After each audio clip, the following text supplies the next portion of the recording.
Entonces, buenas noches, siendo las 8 horas con 21 minutos del día 8 de abril del año 2021, damos formalmente inicio a la sesión de videoconferencia relativa al módulo 11, Relaciones Colectivas de Trabajo y Seguridad Social, unidad 3, Justicia Laboral, sesión 7, Nuevo Sistema de Justicia Laboral. Y bueno, ya estamos ahorita platicando en la introducción de todo esto, de todo lo que hemos avanzado durante el curso, y entonces hoy vamos a cerrar con algo que es nuevo, pero ni tan nuevo, ¿no? Es nuevo porque es algo que se venía trabajando desde hace muchos años. Prácticamente podríamos decir que se trató de cambiar el sistema de justicia laboral desde el año de los 90, desde la década de los 90, principios de este siglo también, del 2000 al 2010, pero realmente empieza a haber una transformación importante en el derecho del trabajo a partir del 2012, ¿no? La gran reforma laboral del 2012, que viene a cambiar algunos aspectos de derecho sustantivo. El derecho procesal se tocó, pero se tocó de forma minúscula, porque no nos animábamos a hacer una transformación a nuestro sistema de justicia laboral, a nuestro paradigma que reinaba precisamente desde el nacimiento del derecho laboral ya formal en México, con la Constitución del 2017, de 1917, y el nacimiento de una institución que conocíamos nosotros como juntas de conciliación y arbitraje, tanto locales como federales, y que dependían del Poder Ejecutivo. Hoy en día, hacia el año 2017, a 100 años de la Constitución, me acuerdo que yo di una charla en un foro que tuvimos, que hablábamos de 100 años de la Constitución, y yo hacía algunas referencias de cuáles eran los logros o los fracasos de ese andamiaje de 100 años del derecho del trabajo en México, ¿no? Como después de que fuimos referencia a nivel mundial, realmente fuimos prácticamente los precursores del derecho al trabajo a nivel latinoamericano, hoy en día nos hemos quedado un poquito atrás y realmente curiosamente venimos copiando modelos procesales de Sudamérica y de España. Realmente esto que nosotros estamos viendo ahora del nuevo sistema de justicia laboral, pues realmente ya venía implementándose en Venezuela, venía implementándose en Bolivia, venía implementándose en Uruguay, en Paraguay, en Chile, en Argentina. Estos modelos que conocemos ahora de audiencia preliminar, audiencia de juicio, etcétera, realmente es una copia que tenemos nosotros de ello. Pero ahorita vamos a ver por qué retomamos nosotros esos modelos, por qué nos fuimos de la idea del derecho la justicia laboral en órganos arbitrales, como eran las juntas de conciliación, y por qué pasamos ahora a órganos netamente jurisdiccionales, etcétera. Y entonces ya empieza a darse forma, decíamos, en el 2017 con la reforma del artículo 123 constitucional.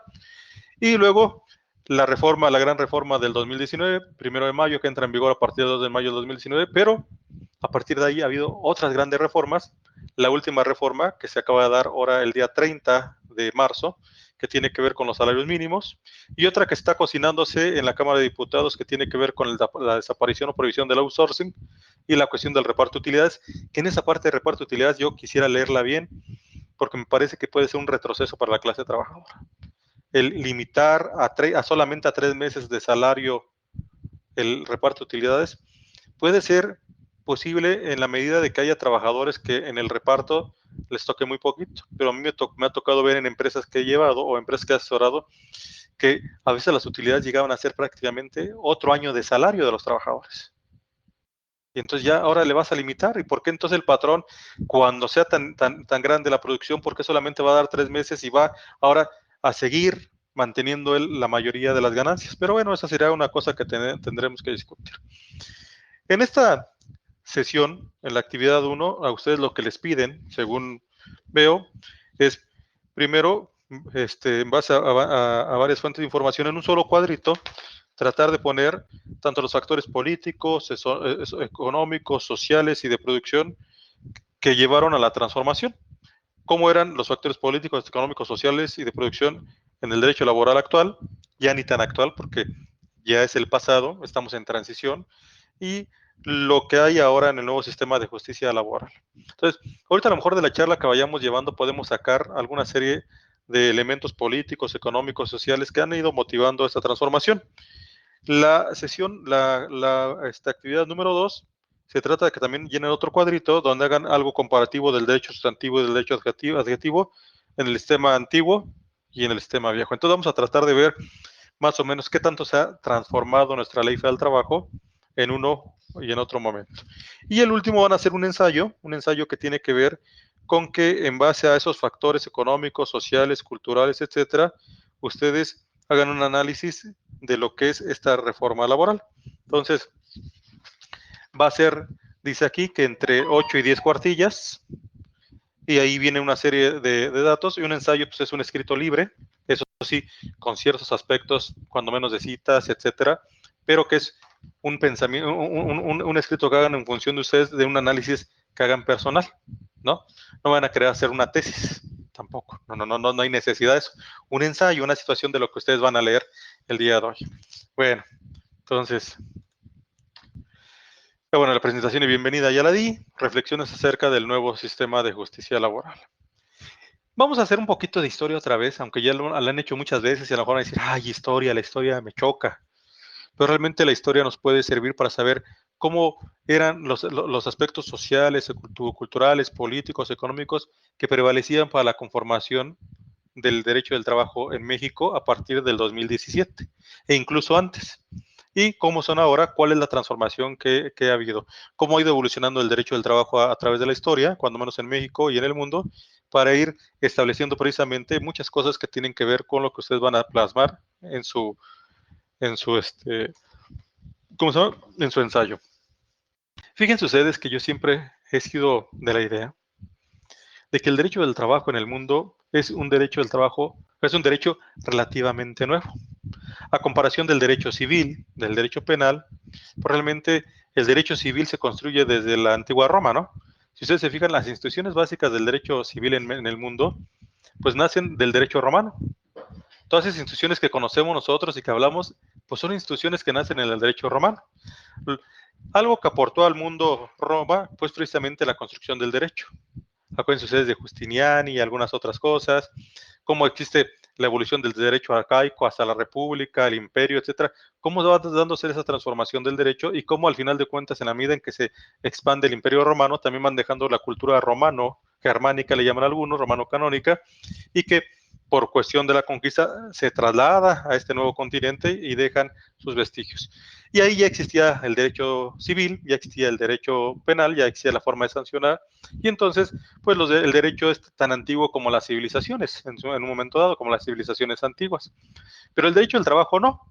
Si bien es cierto que el ser humano ha trabajado desde el inicio, desde la aparición en la Tierra, siempre ha tenido que realizar actividades físicas, mentales, tendientes a lograr satisfactores o a lograr objetivos, también es cierto que la concepción que se tenía del trabajo en aquel entonces y a la que se tiene el día de hoy, pues ha cambiado mucho. Para los romanos, para los griegos, el derecho físico, el trabajo físico, el trabajo que realizaba como los agricultores, los artesanos, etcétera, incluso era hasta indigno, ¿no? Y se le reservaba a los esclavos. Y entonces se tenía una concepción muy distinta. Si bien es cierto que hay instituciones que pudieran asemejarse al derecho laboral en la antigua Roma, también es cierto que más bien son instituciones que se asemejan más bien a los contratos de prestación de servicios profesionales o a los contratos de obra de materia civil. No había la concepción que tenemos ahora. Realmente, si nosotros quisiéramos hablar del derecho del trabajo, surge con la revolución industrial, surge con la época contemporánea. Acuérdense ustedes que para el estudio histórico, la historia como ciencia, divide en varias etapas en la historia. Está la prehistoria, y la prehistoria la divide tres o cuatro etapas, y luego viene la historia. Y la historia la divide en la Edad Antigua, en la Edad Media, en la época moderna o Edad Moderna y en la época contemporánea. Pero yo sigo insistiendo que en la época antigua, en las civilizaciones antiguas, no había derecho al trabajo. En la Edad Media no había derecho al trabajo. En la Edad Moderna o la época moderna tampoco, aunque ya había algunos vestigios en función de la transformación que se da. Y es hasta la época contemporánea cuando surge el derecho del trabajo o empieza a conformarse el derecho del trabajo en el mundo, ¿no? ¿Por qué? Porque al final de cuentas, la época contemporánea tiene su punto de partida en en un acontecimiento mundial importante para todos nosotros, o dos acontecimientos que casi surgen a la par, aunque con diferencia de 10 a 20 años, pero en aquel tiempo 10, 20 años no era nada. Hoy en día un año es un mundo de desarrollo tecnológico, de cultura, de muchas cosas, ¿no? El mundo ha cambiado mucho. Pero, pues la época antigua son las grandes civilizaciones, Grecia, Roma, luego viene la época contemporánea, digo la edad moderna, digo la edad media, que es esa edad del oscurantismo que conocemos nosotros, ¿no? Con la caída del Imperio Romano, y Es esa época que conocemos donde no hay desarrollo cultural, científico, etcétera. Luego viene la época moderna, que es la transición entre la Edad Media y la época contemporánea. Y la época contemporánea empieza con, decíamos, dos acontecimientos. El primero es la Revolución Francesa y la otra es la Revolución Industrial, ¿no? Realmente la fecha que se toma como punto de partida para la época contemporánea es la toma de la Bastilla, el acontecimiento de la toma de la Bastilla. A partir de ahí se da la época contemporánea. Y precisamente es en esa época cuando surgen un montón de acontecimientos o factores económicos, sociales o culturales que empiezan a transformar el mundo y que empiezan a impulsar el nacimiento del derecho del trabajo. ¿A qué me refiero? Al nacimiento del pensamiento liberal. Ahora que decimos neoliberales fifís, realmente en esa época, con la época contemporánea, empieza el pensamiento liberal, el individualismo, ¿no? La Revolución Francesa, con la Revolución Francesa, igualdad, libertad, fraternidad, ¿no? La Declaración de los Derechos del Hombre, etcétera, una concepción distinta de las cosas, pero también la Revolución Industrial, que es ya la transformación de la forma en cómo se produce en el mundo. Yo lo que no sé si aquí en la carrera llevan ustedes historia del pensamiento económico, llevan derecho económico, bueno, derecho económico a lo mejor sí, pero no vieron, por ejemplo, toda la transformación del pensamiento económico, cómo se dan. No. Lo que pasa es que al final de cuentas existe el mercantilismo, existe el capitalismo, existe el liberalismo, etcétera, pero desde el punto de vista económico, antes del capitalismo pues, estaba el mercantilismo, ¿no? Aquel mercantilismo que era el comerciar con metales preciosos, con oro, plata, piedras, etcétera, y la acumulación de estos es lo que hacía rico a las naciones en la Edad Media, en la Edad Moderna, pero en la Edad Moderna empieza a conformarse una nueva clase social, que eran los que iban acumulando las riquezas, los banqueros, y que en un momento dado se llegan a transformar y sale una clase nueva social que es la clase burguesa, los poseedores de los medios de producción con el nacimiento de la fábrica, ¿no? De la empresa. Cuando empieza la revolución industrial. Cuando empieza la revolución industrial, obviamente, cambia la forma de producir, desaparecen los talleres, desaparece el corporativismo. Acuérdense que antes se trabajaba en corporaciones hasta la edad moderna. Había el maestro, los aprendices, los compañeros que estaban en los talleres y que solamente por encomiendas del rey, pero se llaman así, del rey, era que podían dedicarse a alguna profesión y producían localmente. Pero cuando viene el nacimiento de la empresa, de la industria, pues obviamente se concentran en grandes poblaciones, en las poblaciones, grandes número de personas que venían del campo a la ciudad, pues a buscar empleo, ¿no? Trabajo en las nuevas empresas. Y esas empresas, bien o mal, ya cambia, o sea, cambiamos, nace una nueva clase social, que es la clase del proletario, la clase obrera, nacen los burgueses, nace la empresa, cambian las condiciones sociales, políticas del mundo, y obviamente la clase obrera se empieza a dar cuenta que no tiene derechos. Frente al Estado, ese Estado que cambia de ser un Estado mercantilista, un estado que estaba en manos de reyes, en manos de monarcas, nace la democracia, nace la idea este, de la república y otras cosas, y bueno, pues cambian mucho las cosas en todo caso. Y entonces, también el Estado cambia su papel, el Estado se convierte en un Estado policía, en un Estado que ya no interviene tanto, por ahí aquella frase del Estado francés, dejar hacer, dejar pasar, y entonces empieza a nacer esa nueva clase social, la clase burguesa y la clase proletaria, y empieza a haber una lucha de clases en el mundo, ¿no? Aquellos que empiezan a darse cuenta que tienen que juntarse, que asociarse para poder hacer frente al Estado, para hacer frente al patrón que abusa de ellos, y entonces viene lo que conocemos como el movimiento obrero, cuyo movimiento que ya veíamos nosotros, el movimiento obrero, la finalidad principal era que les permitieran en un primer momento asociarse con otros trabajadores para poder discutir al patrón y buscar la regulación colectiva de la relación de trabajo, empezar a crear derechos. Y entonces empieza la época heroica del derecho del trabajo. Llega un momento en que el Estado le reconoce la posibilidad de asociarse, la posibilidad de juntarse, pero no pueden irse a huelga, o la huelga cuando menos si ya no es considerado un delito, cuando menos sí un ilícito civil, en los cuales el patrón quedaba en la posibilidad de poder prescindir de los derechos de los servicios de los trabajadores, perdón, y contratar personal nuevo y seguir trabajando. Sigue la lucha, y a finales del siglo XIX empieza a haber el reconocimiento de los derechos de los trabajadores. Entonces, realmente el derecho del trabajo es una lucha del finales del siglo XVIII, todo el siglo XIX, y hasta el siglo XIX es que se da el derecho del trabajo como tal, ¿no? Y a partir de ahí hay otra historia. México es distinto, México es muy peculiar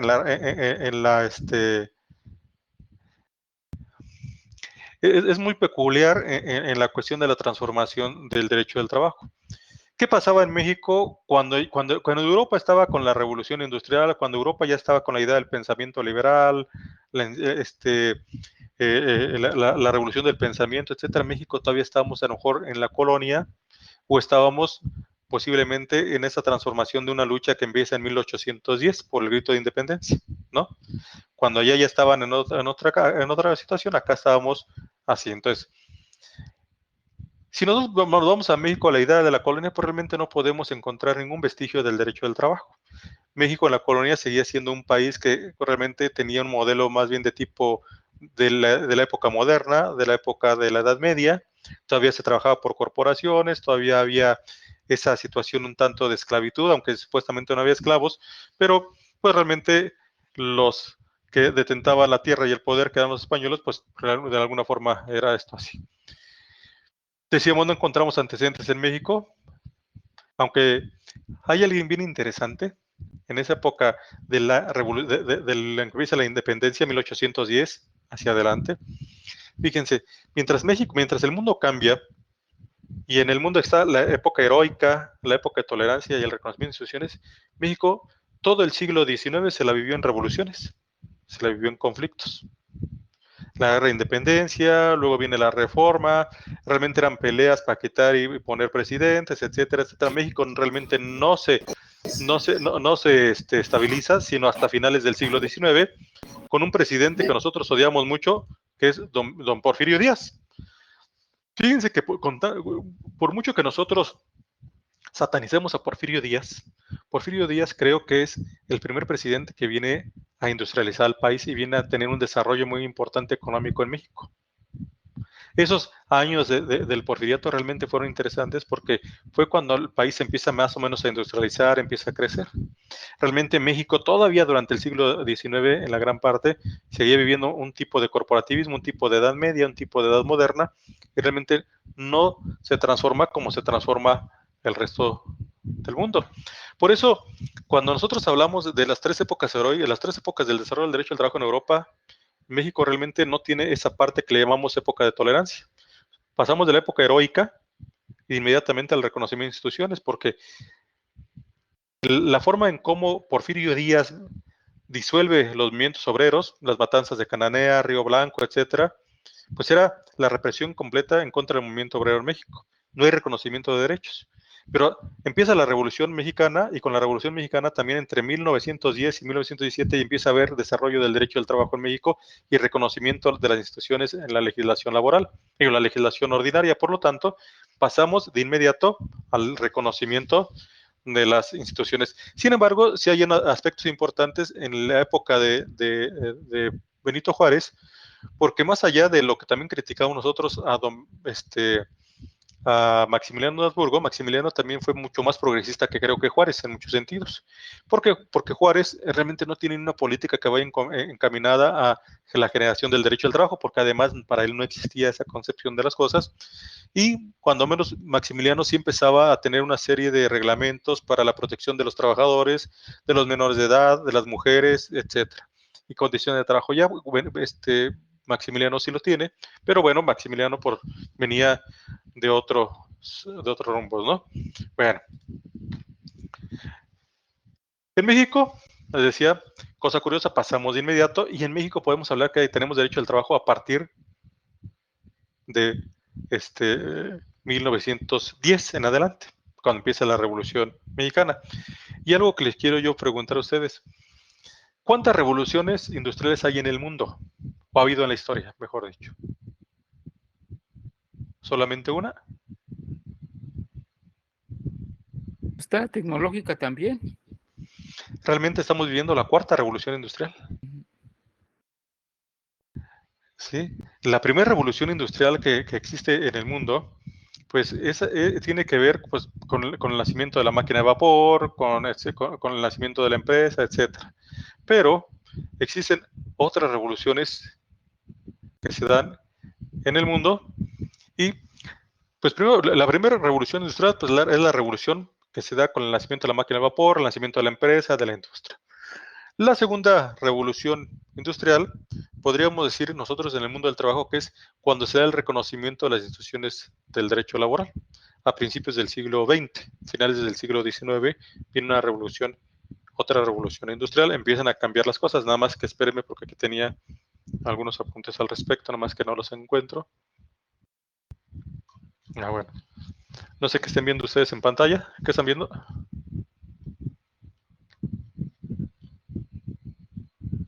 La sensibilidad de algunos gobernantes. Ok. Bueno, sí, lo que está ahí. Bueno, nomás les platico. La primera revolución industrial pues se da con la revolución industrial que conocemos, la que históricamente nos han platicado, que es en 1769, finales del siglo XVIII, con el nacimiento o el desarrollo de la máquina de vapor, principalmente. Se impulsa la industria como la conocemos, hay un crecimiento económico, nace el capitalismo industrial que conocemos como hoy en día, el declive rural en favor de las ciudades, la libertad de empresa y el libre mercado, el capitalismo y el movimiento obrero, nacimiento del movimiento obrero con la primera revolución industrial. La segunda revolución industrial es a finales del siglo XIX, principios del siglo XX, y es con el nacimiento de la electricidad, la telefonía, la radio, la televisión, los motores, el nacimiento del derecho del trabajo ya como institución, como ya reglamentado, ya el reconocimiento de las instituciones del derecho del trabajo, el reconocimiento de la clase obrera ya con regulación en favor de ellos, el desarrollo de grandes ciudades, mayores facilidades de comunicación, desplazamiento del hombre por máquinas, el nacimiento del vehículo, ¿no? Lo que es el vehículo que conocemos hoy en día, de combustión interna, empresas grandes, esa sería la revolución industrial, pero que también influye mucho en la conformación del derecho del trabajo, ¿no? Realmente las revoluciones industriales también van influyendo en la transformación del derecho del trabajo. La tercera revolución industrial se inicia con la computación, allá por los años 70, bueno, a partir de los 50, por los 50, 60, 70, que es cuando nace la computación, las nuevas tecnologías, y ya empieza la robotización, o pues sí, la robotización de la industria, ya hay máquinas que empiezan a hacerte un montón de cosas, se empieza a producir más en serie, empiezan a haber un montón de situaciones que empieza a darse desde entonces y hasta nuestros días, ¿no? Todo este desarrollo de la tecnología celular, de la computación, de la robótica, etcétera. Y obviamente eso cambia la forma de producir y empieza también a haber grandes problemas en el derecho del trabajo porque empieza a prescindirse de la mano de obra física de los trabajadores y se empieza a sustituir por la tecnología, ¿no? Empieza por la cuestión de las computadoras, la tecnificación, la robotización de los procesos, etcétera. Y la cuarta revolución industrial, que es la que estamos viviendo nosotros, que es precisamente la cuestión de las tecnologías de la información, de la comunicación, de la virtualización de las cosas. Ya las cosas cambian, la industria, si se fijan, que hasta parece ser que es un logro, pero no sé si es tanto así. El nacimiento del Internet, la industria que en donde ya no está físicamente identificada, sino que ya todo corre a partir de entornos virtuales. Incluso esto que estamos viviendo nosotros en este momento, aquí, pues es prácticamente eso, ¿no? Ya no estamos en un salón de clases. Nuestro salón de clases es virtual, ¿no? Esta es la cuarta revolución industrial. Y esto nos va a llevar a cambiar mucho nuestra forma de pensar en el mundo. Fíjense, me voy a levantar tantito. Espero que, bueno, apago la cámara y ahorita, ay, no era esto lo que yo quería hacer, pero bueno, más bien lo que quería parar esto. Digo, porque me voy a parar. Fíjense cómo cambia tanto el mundo hoy en día, que algo que sí pudiéramos decir muchos de nosotros, aunque nos duela a aquellos que somos laboralistas, que tenemos que repensar el derecho del trabajo porque posiblemente en pocos tiempos, en 10 años o menos, dependiendo del avance tecnológico, cómo se vaya dando, es posible que nuestro derecho del trabajo ya no sirva. Nuestro derecho del trabajo ya no va a responder a la realidad. Y les recomiendo este libro, ¿sí lo ven ahí? Dice el derecho del trabajo en la era del Internet. Hoy en día no tienes un escritorio, sino tienes una PC. Hoy en día no tienes una llave, no tienes un password, un Se, login. Sí, se- se- adelante. se trata de regular sobre el home office que se llama. Ahora el home office, lo que le llamamos home office. Si se fijan, incluso la industria a veces es difícil ya focalizarla, saber dónde se encuentra la industria, ¿no? La empresa. Porque la empresa está en todas partes. Está en Estados Unidos, está en México, está en Canadá y a veces hasta difícil poder regularla. Sí, adelante, José Luis. Yo estoy inscrito en una página del gobierno laboral, del gobierno de la Ciudad de Sí, México, ajá.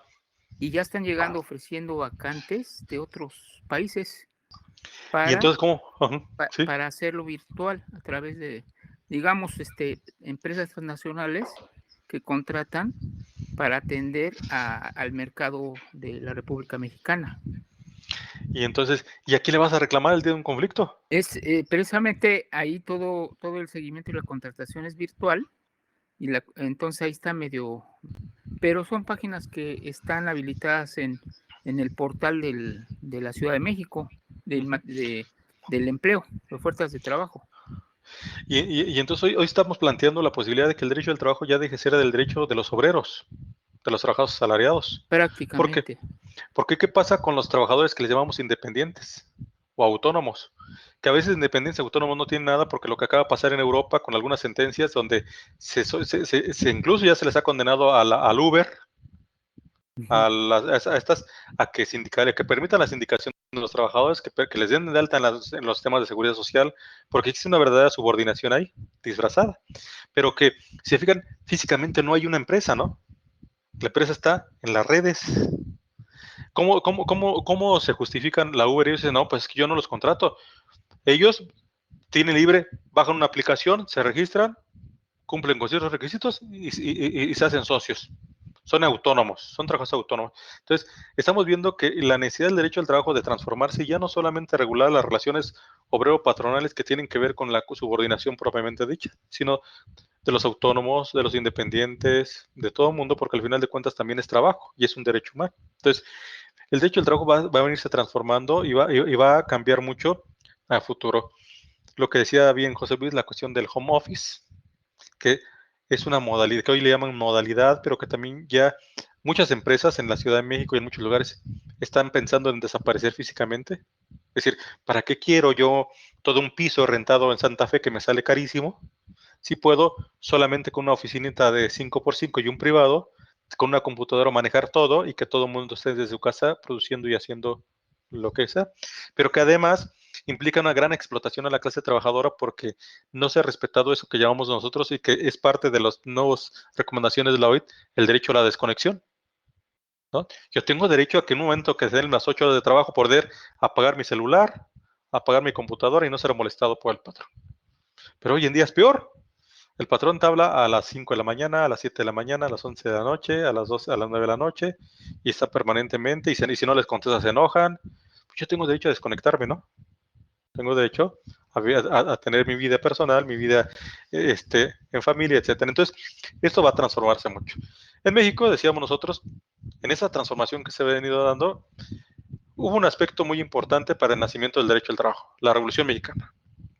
La Revolución Mexicana, que si bien es cierto, en su mayoría los que estuvieron al frente de batalla o que estuvieron motivando la revolución eran de origen campesino, pues también están los ejércitos rojos, los Flores Magón, etcétera, y la clase obrera contribuyó grandemente al triunfo de la Revolución Mexicana de 1917. Por eso, cuando se viene la discusión de la Constitución, de la Constitución política de los Estados Unidos mexicanos del 16-17, la Constitución del 16-17 tuvo 60 días de discusión, porque empieza a discutir el 1 de diciembre del 16 y termina el 30 o 31 de enero del 17 para que se promulgara la Constitución el 5 de febrero. Pero de esos 60 días, entre 10 y 15 días se fueron en la discusión de dos artículos, el artículo quinto y el 123 constitucional. El artículo quinto que habla del derecho al trabajo y el 123 que habla del trabajo y la previsión social. En el proyecto inicial de don Venustiano Carranza no existía el artículo 123, es más, ni lo pensaba ni lo quería. Solamente lo que pensaba Venustiano Carranza era con unas adecuaciones restablecer la Constitución del 57. Incluso si se fijan ustedes, la Constitución del 57 se promulga el 5 de febrero de 1857. Buscó incluso la fecha idónea don Venustiano Carranza para que se promulgara el mismo día y restablecer ese régimen constitucional que se había perdido en el porfiriato. Porque llega el momento que Porfirio Díaz como que enloquece y entonces quita leyes, hace leyes, disuelve congresos, etcétera, ¿no? Pero que entonces no existe un artículo 123 constitucional. Cuando empiezan a discutirse las garantías individuales en aquel entonces, llegan al artículo 5 que habla del derecho al trabajo o a la profesión o oficio que más te plazca siendo útiles, entonces empieza la discusión. Y empieza la discusión porque los legisladores, aquellos que eran los más vanguardistas y progresistas, decían que teníamos una una gran deuda con los obreros en México que habían participado en la Revolución Industrial y que había que reivindicar sus derechos. Y entonces se reivindican y surge el artículo 123 constitucional. Y con ello también coincide pues con esa segunda etapa que decíamos, la segunda revolución industrial. Y aún así, entre 1910 y 1917, empieza a haber grandes esfuerzos en las entidades federativas para empezar a establecer normas del trabajo en México. México ya empieza a tener normas del trabajo. Entonces, eran condiciones distintas. 5 de febrero del 17 se promulga la Constitución y nacen los derechos laborales, el artículo 123 constitucional sin apartados. Acuérdense que el 123 no tenía apartados al inicio. Luego, de 1917 a 1931, al 30, 1929-30, cada legislación, cada estado podía tener su propia legislación laboral. Pero México seguía un tanto convulso, México seguía un tanto con la cuestión cristera, con todavía revolucionarios matando revolucionarios para ir quedando en la presidencia de la República. Pregúntenle usted si no Álvaro Obregón, a Plutarco Elías Calles, etcétera, etcétera. Hasta que llega el momento en que el máximo jefe de la Revolución Mexicana, Plutarco Elías Calles, estabiliza el país y crea un gran partido político, ¿no? Que hoy en día como nos cae gordo a muchos, dicen que ahora se llama PRI, pero que empieza con PNR, creo, y luego PRM, Partido Nacional Revolucionario, que congrega todas las expresiones revolucionarias que habían surgido y entonces crea un gran partido político, los aglutina, pero que también empieza a hacer crecer a México. Desde 1929 hasta los 70s, 80s hay un gran desarrollo económico en el país, hay un milagro económico, por eso no todo el prianismo es malo, no todo el PRI fue malo, porque, bueno, tenemos si nos vemos desde cuando los mexicanos han sido deshonestos, prácticamente desde toda la vida, si nosotros analizamos cómo se dieron los movimientos de independencia y luego posteriores, etcétera, traiciones, incluso a muchos les sorprendería si aquel gran presidente de la República que hoy consideramos a Benito Juárez se le acusó de fraude electoral y lo acusa una gente muy cercana a él, Sebastián Lerdo de Tejada y Porfirio Díaz. Porfirio Díaz compite en la última elección que llega a ganar Benito Juárez, compiten como candidatos a la presidencia de la República, Benito Juárez, Sebastián Lerdo de Tejada y Porfirio Díaz. Y Porfirio Díaz y Sebastián Lerdo de Tejada acusan de fraude electoral a Benito Juárez. Fíjense qué interesante. Ya había INE, bueno, no había INE, pero ya acusaban de fraude, ¿no? Me imagino que a lo mejor, no sé si en aquel entonces Porfirio Díaz y Sebastián Lerdo de Tejada fueron a pararse afuera del Palacio Nacional para solicitar el no fraude electoral, pero me parece que a lo mejor posiblemente sí. Pero es una historia de los mexicanos que tendríamos que repensar por qué somos así. Pero bueno, realmente llega don Plutarco Elías Calles, el jefe máximo de la Revolución Mexicana, porque le decían el jefe máximo, incluso los periódicos se hablaba del jefe máximo, y estabiliza al país. Y en esa idea de estabilizar al país, piensa que tenemos que tener un modelo económico que permita echar a andar la industria nacional, fortalecer la industria nacional, permitir o restringir las importaciones para poder crecer nosotros desde el interior. Y entonces nace un modelo económico que es el modelo de sustitución de importaciones.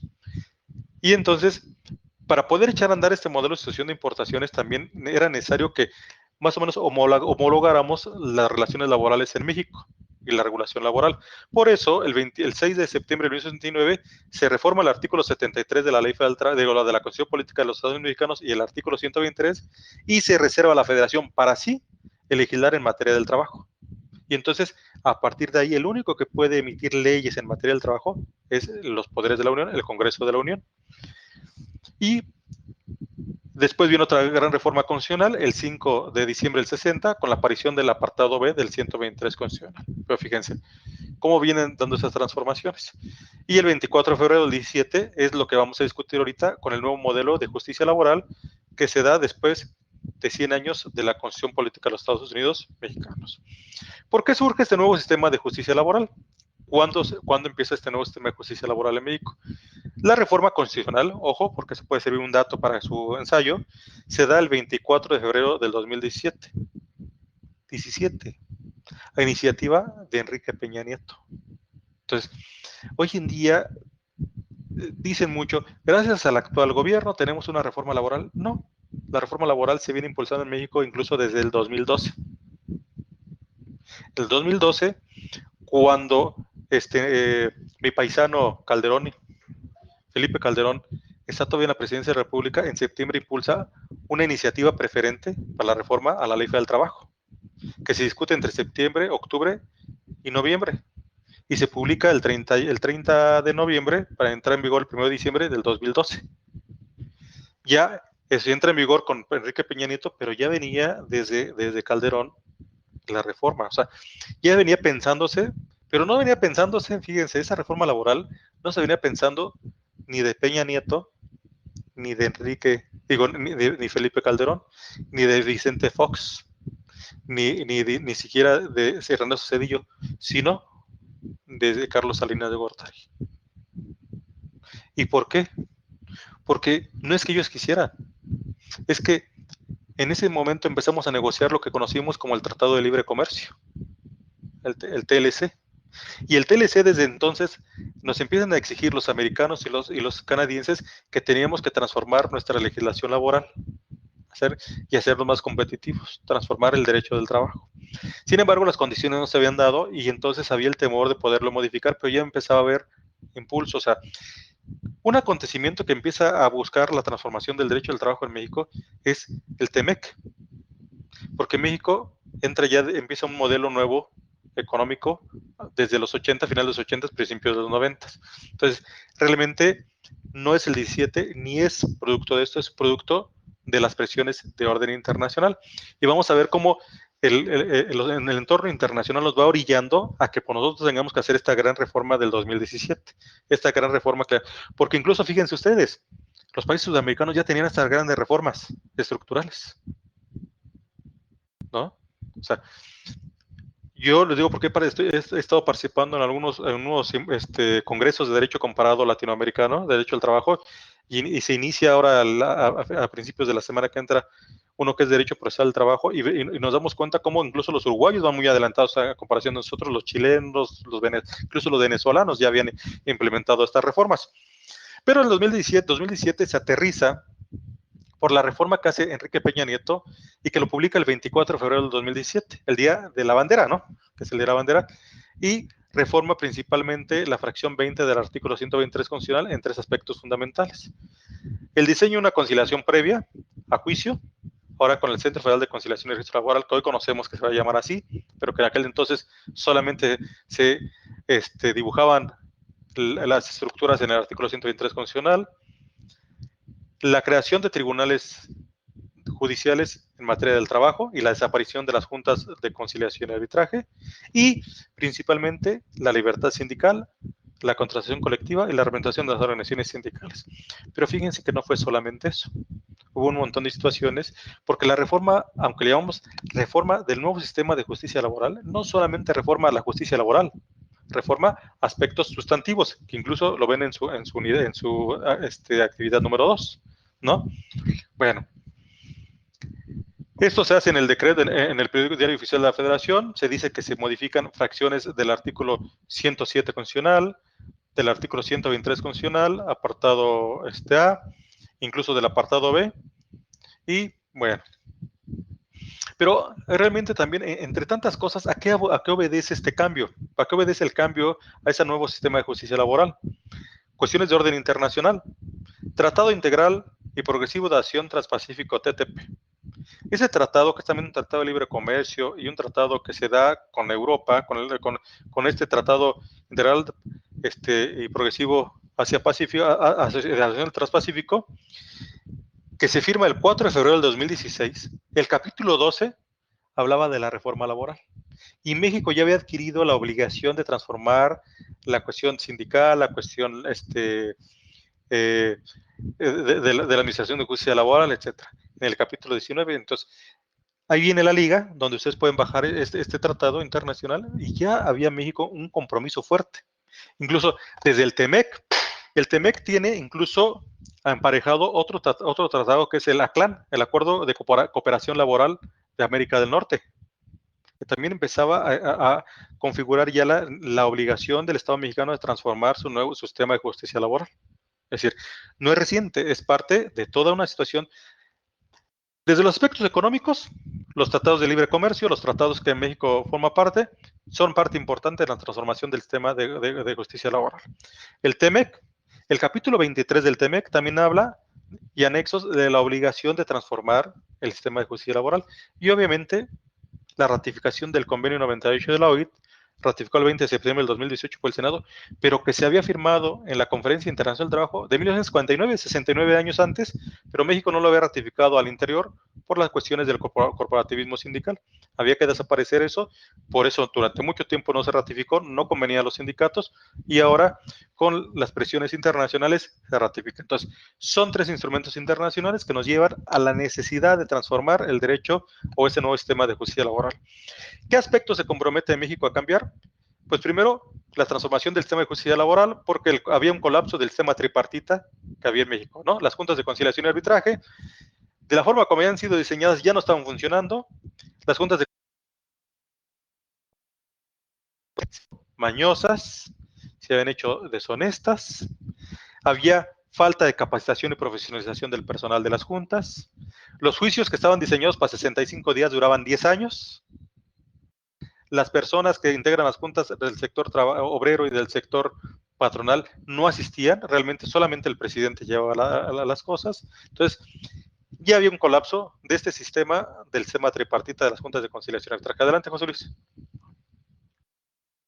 Bueno, nada más complementando y reforzando.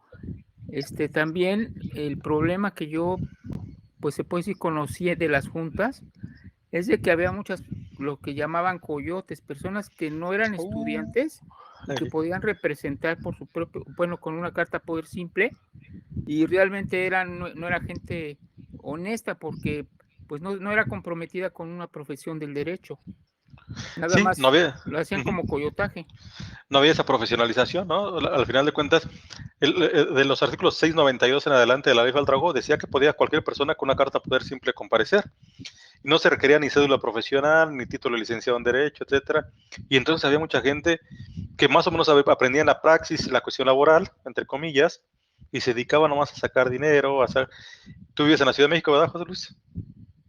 En la Ciudad de México se da un fenómeno que se da poco acá en la provincia, pero que muchas veces tú llevabas tu juicio bien, a todo dar, y esos coyotes nomás estaban en la entrada y estaban esperando a que viniera el trabajador y decían, no puedes cobrar, yo te ayudo. Y te tumbaban los asuntos, ¿no?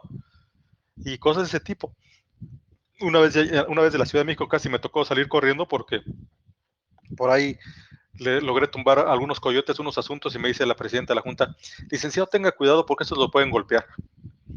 Y en vez de salir por Río Vértiz, doctor Vértiz es la principal de la Junta local, por el sótano salías a la que era la federal, que era Río de la Loza, creo, y por ahí me fui ya muy para salir a ¿qué? Salto del Agua, o Metro Bandera, Salto del Agua, y agarré mi metro para venirme a observatorio, pero bueno, sí había ese gran problema.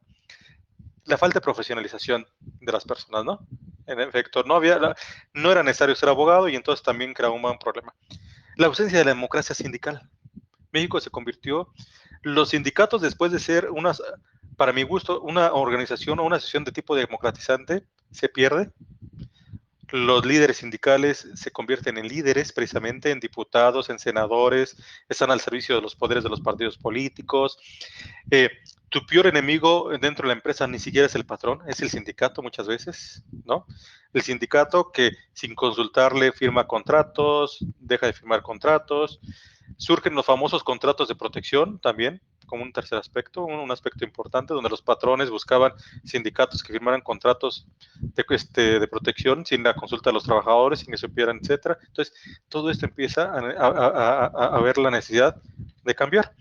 Pero fíjense que algo también importante de los compromisos que adquiere México y que está dentro del capítulo 23 y del 19 de la cuestión del TLC y del Tratado Transpacífico, era la cuestión también de género, el compromiso del género.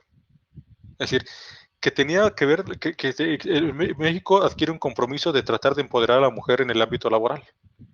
Porque cuando menos los estudios que hacía la Organización Internacional del Trabajo dice que las mujeres en el mundo, en el ámbito laboral, tienen un sinnúmero de desventajas grandes en frente al varón. La mujer tiene sueldos inferiores, la mujer tiene jornadas de trabajo más grandes, la mujer carece de condiciones laborales, la mujer carece de estabilidad de empleo, las pensiones de las mujeres son más bajas, etcétera, etcétera. Y entonces también existe el compromiso de la cuestión de la equidad de género. Entonces, dentro de ese desarrollo, ya lo vimos, pues, al final de cuentas decíamos, en septiembre del 29 se reserva para la Federación el legislar en materia del trabajo, y por lo tanto el 28 de agosto del 31 nace la primera ley federal del trabajo. Después, esa ley federal del trabajo dura en vigor bastante tiempo, y en 1970 viene la nueva ley federal del trabajo, y le llamamos nueva ley federal del trabajo porque sí viene a cambiar sustancialmente muchos aspectos de la ley del 31. Esta ley del 70, que a la fecha sigue vigente, pero con muchas transformaciones, tiene transformaciones profundas. El 4 de enero de 1980, con una reforma procesal que se da en México, el 1 de diciembre del 2012 con la reforma a la Ley Federal del Trabajo y esta nueva reforma del 1 de mayo del 2019. Y que los aspectos principales decíamos que eran la justicia laboral, la libertad sindical y la negociación colectiva. Entonces, la primera Ley Federal del Trabajo, que surge en 1931, entra en vigor el 28 de agosto de 1931, pero el modelo económico que reinaba en aquel entonces, que empieza con Plutarco Elías Calles y que empieza con la cuestión postrevolucionaria, es el modelo de sustitución de importaciones. Esta Ley Federal del Trabajo tenía 685 artículos y duró en vigencia 38 años, 9 meses y 13 días. Obviamente, ¿en qué consistía este modelo de modelo de sustitución de importaciones? Era un modelo que buscaba fortalecer la industria nacional, que buscaba importar lo menos posible para que fuera creciendo el país. México tiene rectoría en muchos aspectos estratégicos de la economía, la cuestión energética, la cuestión del campo, etcétera, que después se transforma, pero México tiene rectoría en muchos aspectos de la economía.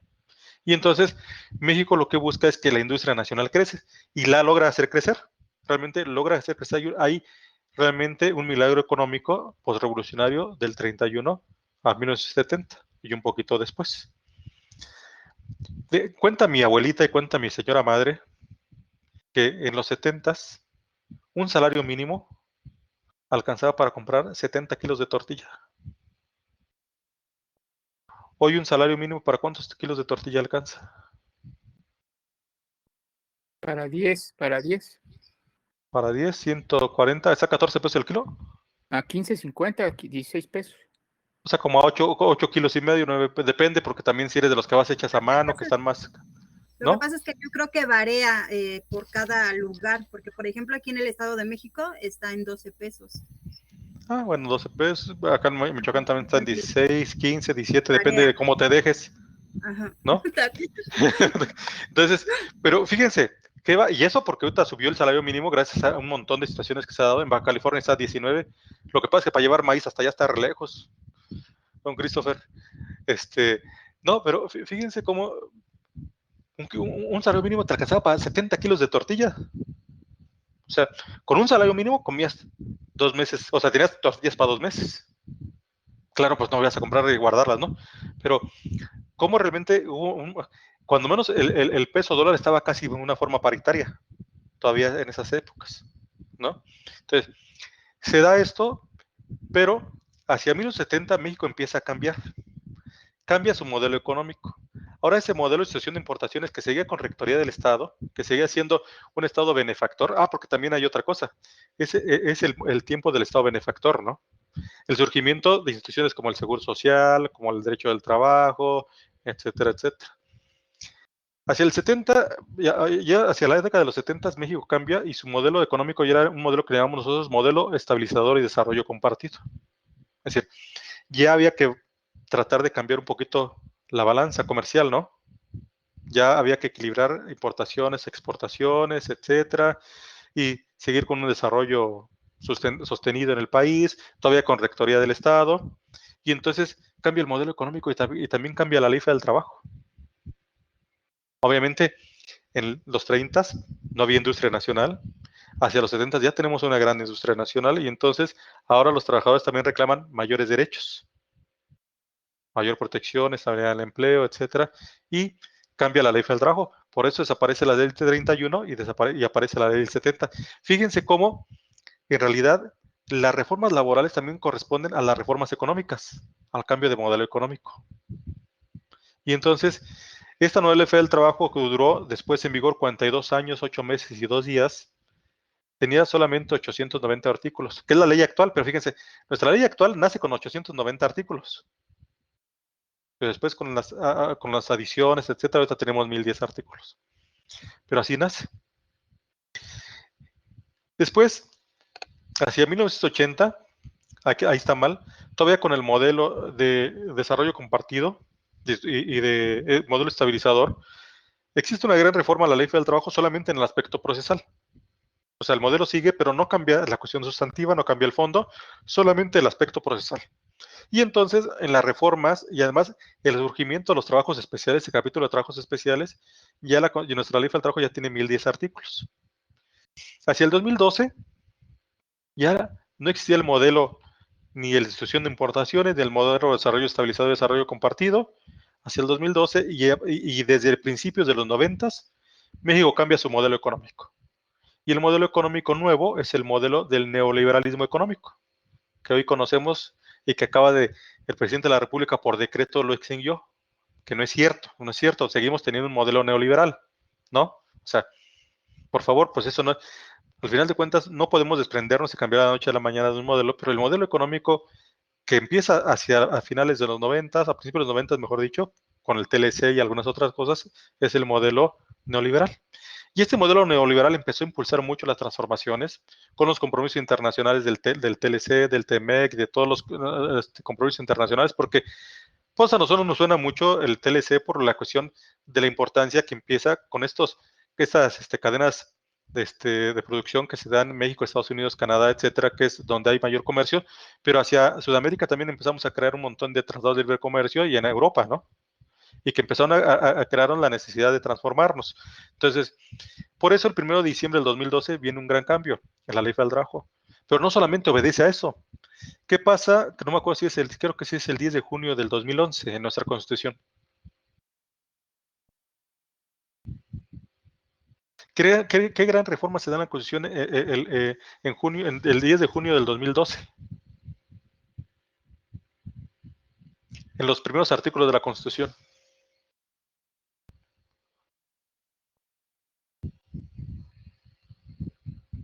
Adelante, José Luis. No tengo micro. La cuestión de los derechos humanos en el primer artículo de la Constitución. Claro, los derechos humanos, y si me permiten decirlo, es una aportación del modelo neoliberal en el mundo.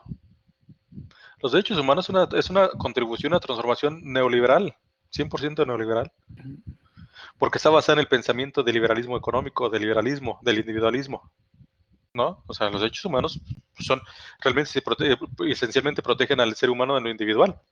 Entonces, viene una gran transformación en la Constitución y obviamente también la ley del trabajo se tiene que adecuar, nace la idea del trabajo digno decente, nace la idea de la igualdad sustantiva entre el hombre y la mujer, nace la idea de la protección de los derechos humanos en el ámbito laboral, etcétera, etcétera.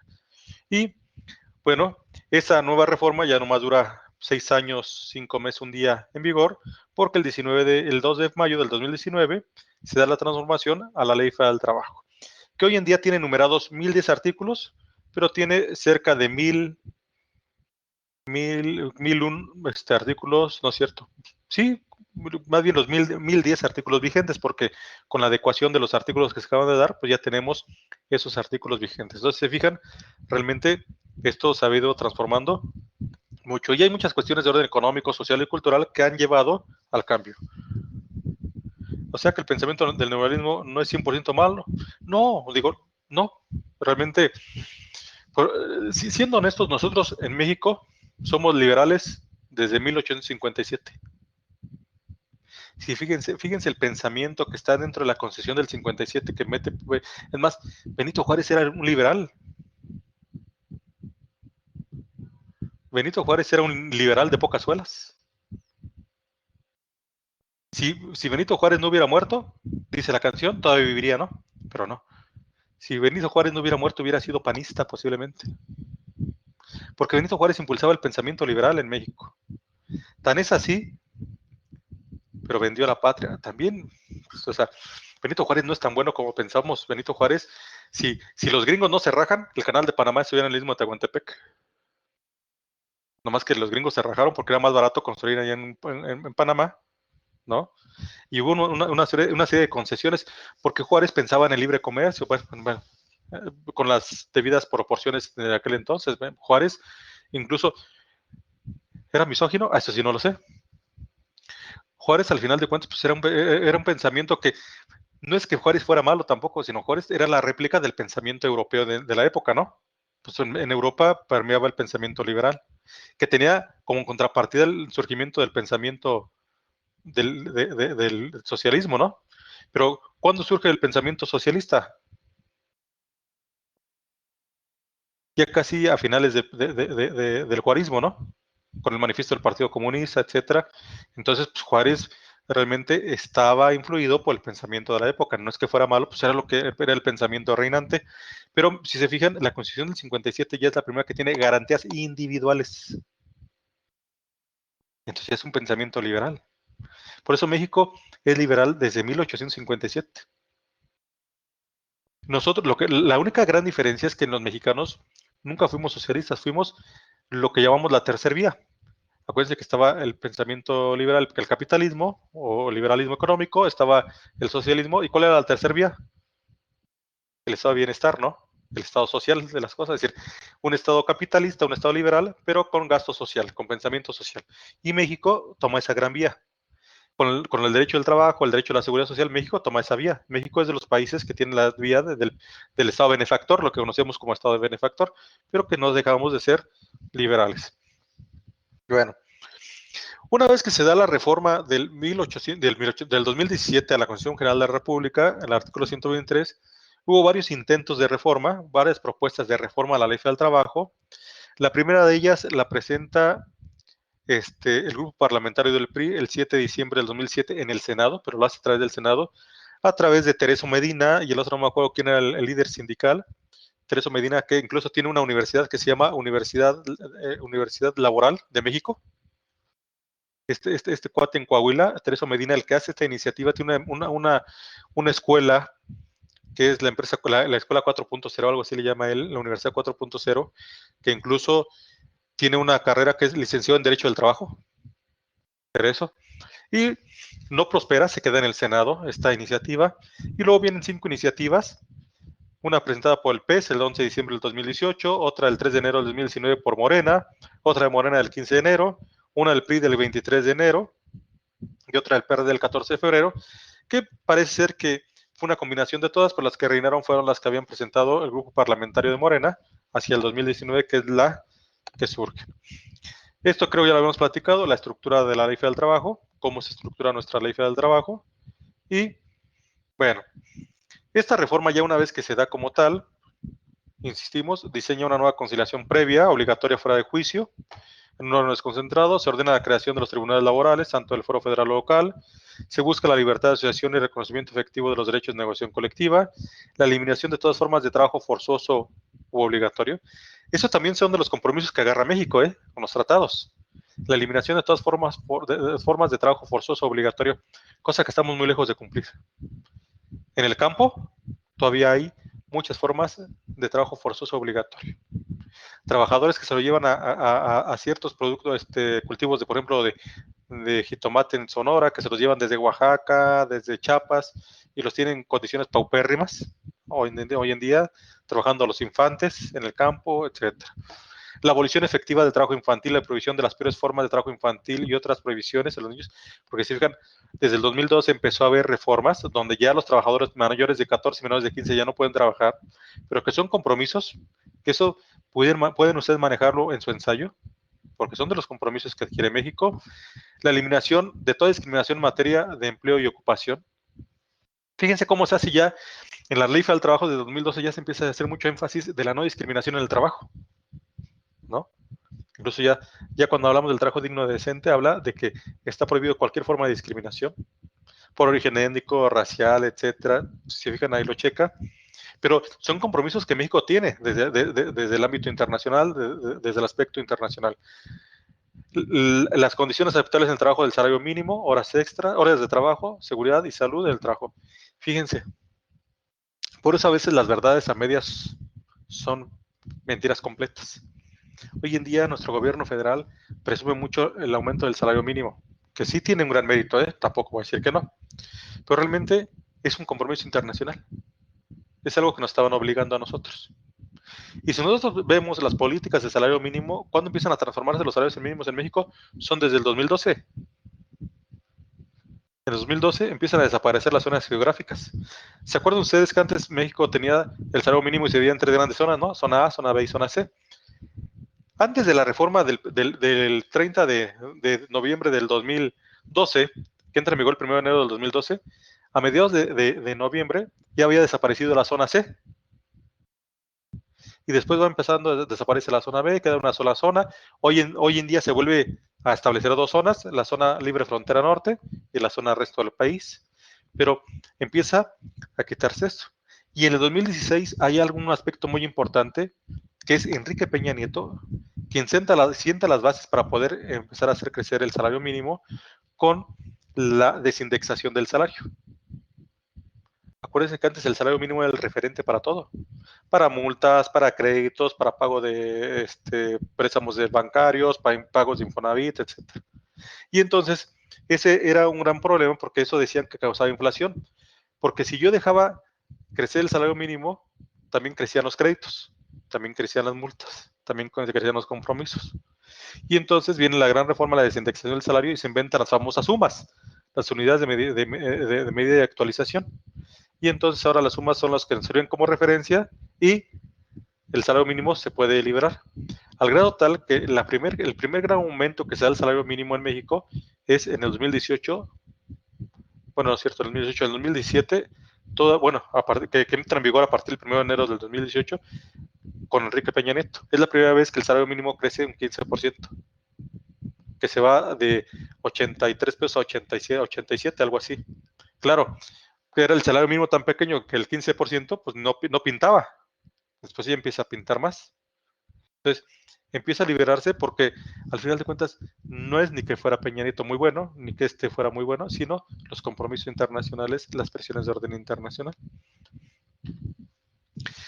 En esa gran reforma que se da el 1 de mayo del 2019, en total se reformaron 354 artículos y hubo 5 modificaciones a capítulos. Se adicionan 182 artículos, de esas adiciones son 84 artículos nuevos y 94 adiciones a artículos, un título nuevo y 5 capítulos, y se derogan 117 artículos, 96 artículos en total y 22 artículos parcialmente. Es decir, de esos 117 artículos, 95 se derogan por completo y 22 solamente de forma parcial. Entonces, si se fijan, la reforma del 2019 fue de gran calado. Todos estos artículos que están ahí. Por eso, si ustedes quieren hacer esta tablita que está en la parte 2, que hagan un comparativo del sistema actual y el sistema nuevo, pues es un gran problema. Porque son un montón de artículos, es una transformación bastante importante. De estos, bueno, en materia de justicia laboral, libertad sindical e innovación colectiva, en derecho sustantivo, en la parte sustantiva, en la parte individual, se reforman 49 artículos y una modificación a una denominación de un capítulo.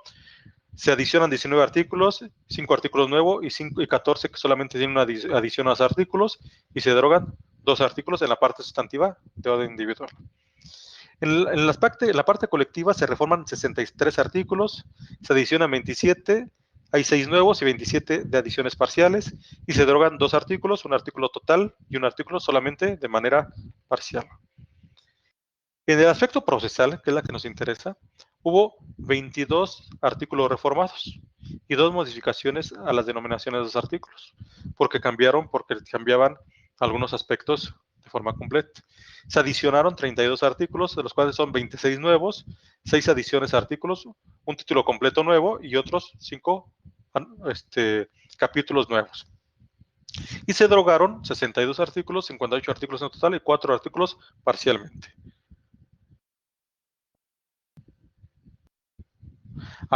No, Ricardo, es que las pensiones no debieran ser, y ya la Corte lo había dicho, no deben calcularse con UMAS, deben calcularse con salarios, porque se adquirieron con salarios y se aportaron con salarios, pero eso es algo que todavía está en discusión, por ahí con la jurisprudencia que modificaron para las cuestiones del ISSSTE.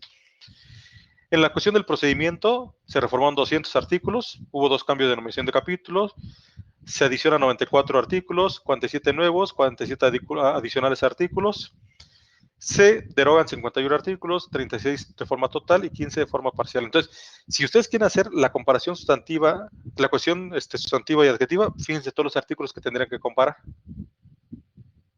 Es mucho, ¿no? Pero bueno, pues ya casi le estoy haciendo la tarea yo aquí. Pero no le digan a nadie. En materia administrativa, se reforman 20 artículos, se adicionan 11, 3 artículos nuevos completamente, 8 artículos que se adicionan parcialmente y no se deroga ninguno. ¿Cómo se va a dar esta reforma conforme al artículo primero transitorio,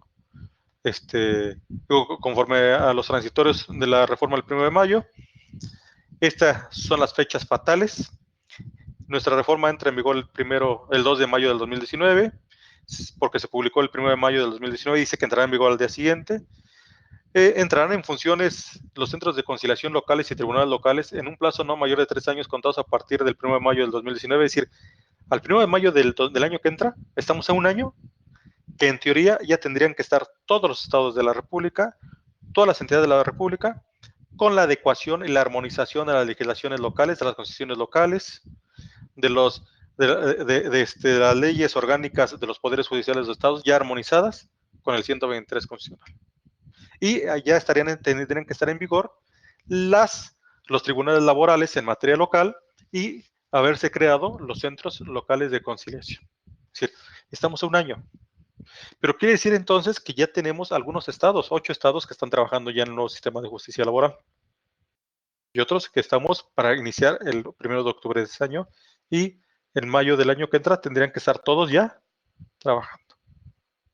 Y este es un gran problema, porque la mayoría de las entidades federativas no se han echado a andar y todavía no tienen nada en concreto.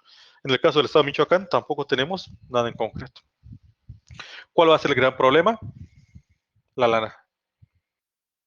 No va a haber recursos suficientes como para poder echar a andar este nuevo modelo de justicia laboral.